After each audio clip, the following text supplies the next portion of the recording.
What's up guys, hope you're having an amazing day. In today's video I'm going to be teaching you guys how to get more miles on your shoes. Stay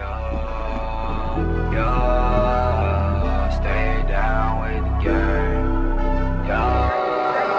I got no time for the drama, but they won't talk on my name now. Enemies wanna be friends with me. No, there ain't no way now. Boy, you should've just stayed down. No, there ain't no way now. I just be in my own lane now. So I'm going to jump straight into the video. Whenever you go to the store and buy a pair of shoes, you're probably looking for a shoe that's going to last you a long time and get a lot of miles out of. Well, I have a couple tips for you guys today to get more miles on your shoes. So there are basically two different kinds of shoes. You got your racing and workout shoes, and you got your daily trainer shoes. These shoes you're probably going to be using a lot more, and these shoes are only for workouts. You're definitely going to get a lot more miles on these shoes to my right here because they're made to get more miles in them. They have stronger foam and heavier and more durable foam. And the shoes on my left right here have lightweight foam and foam that's made to not last as long as the foam on my right. Now what I try to do is make all of my shoes last 400 miles, and obviously I can't do that, but most of my shoes have lasted between 400 and 450 miles. My goal for these is 500 miles, and the reason I want so many miles out of these is because they're made out of Nike React foam, which is supposed to last a super long time, just like the Infinity runs. And I always try to get under 25 cents per mile, and basically what that means is I divide the amount of miles I have on the shoe divided by how much they cost. So let's say these shoes cost 100 miles and I got 400 miles out of them. You divide 100 by 400 and you get 25 cents per mile that you ran on the shoe. So I always think it's a good price when you get under 25 cents per mile on the shoe. So hopefully you guys are able to get your shoes to last longer after you guys are done watching this video. I hope you guys enjoyed the video and make sure you stay till the end. All right guys, my first step for you guys, a lot of you guys probably know what it is, but it is to rotate shoes during training. You're not supposed to have one pair of shoes that you do all your runs in the whole entire week. You're supposed to have different shoes, separate shoes that you do different workouts in. Like for instance, I could just use these shoes for long runs, and I can use these shoes for like sprint workouts and different workouts like that.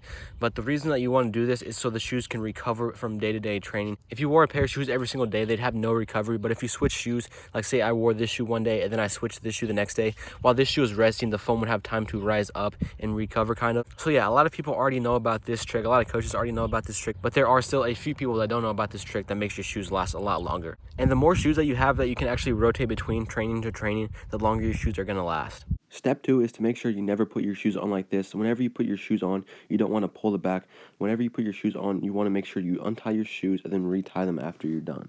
Step 3 is to make sure you never walk on the back of your shoes. I know a lot of times when you go outside for a quick second, you just put on your shoes like this and you don't take the time to actually put on your shoe. But when you do this, it makes your shoes wear down a lot faster. Alright guys, the next step is to make sure that you put newspaper in your shoes when they get wet. Whenever you're going on a run and you get your shoes wet, like in the rain, you want to make sure they dry as fast as possible. If you don't dry them as fast as possible, then the shoes lose form and they lose some of the cushion and the shoe just kind of collapses on itself. But if you put this stuff inside of it, it dries up all the wetness and it also shapes the shoe to the shape that the shoes are supposed to be in. And another benefit of the newspaper in the shoe is that it absorbs all of the odors, because after you run in the rain, there's probably going to be some nasty smells in your shoe. And my final step is about washing your shoes. Whenever you wash your shoes, you are able to wash them in the washer and nothing's going to happen to them.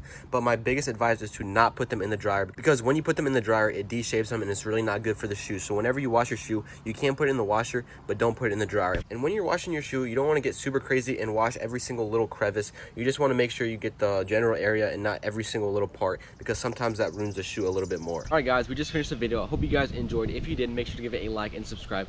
I also hope you guys learned a couple more things about how to make your shoes last longer. I can't wait to keep posting more content for you guys. I got some cool video ideas up in my head right now that I can't wait to post. I have some new reviews I'm going to do. I'm going to get the Nike React milers and then I'm going to compare them to the Nike Infinity runs for you guys. I'm sorry if I've been super jumpy. There's mosquitoes all around and they keep biting my neck, so I'm going to try to wrap this up as fast as possible. I hope you guys have an amazing day. Stay safe and stay blessed. I will see you guys next time.